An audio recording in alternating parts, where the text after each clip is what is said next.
Question number 5, Paul Foster Bell. Order. Again, I've had to put up with another interjection from the Honourable Annie King. I have given one warning.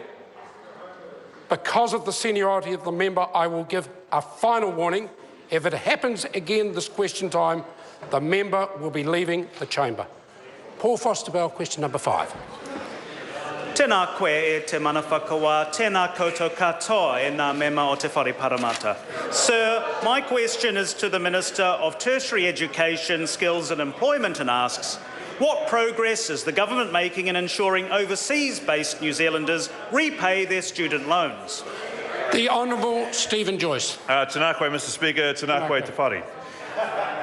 Mr Speaker, earlier today I announced overseas-based Kiwis with student loans have collectively repaid more than $200 million in additional repayments towards their outstanding balances through the Overseas-Based Borrowers Initiative. In the year to June, a total of $185 million was collected from overseas-based borrowers, which includes $79 million directly as a result of this program. Reaching $200 million in additional repayments is a good milestone for the program. This is all money we would not have collected if we had continued on the old way of ignoring student debt owed by people overseas. Supplementary question, Paul Foster Bell. Ko te tahi atu patai supplementary to the Minister. Why is it important for borrowers to repay their loans quickly? The Honourable Stephen Joyce. Mr Speaker, it is important that student loan borrowers meet their obligations to New Zealand taxpayers who have supported their tertiary study, so that we can provide the same support for the next generation of students. Just because a borrower has gone overseas, it doesn't mean their loan goes away while they're not here. It's also important for the borrowers themselves, whether they're based in New Zealand or offshore, to get their loans paid off more quickly. Prior to the government starting this initiative as firstly a pilot program in late 2010, overseas-based debt was in the too hard basket.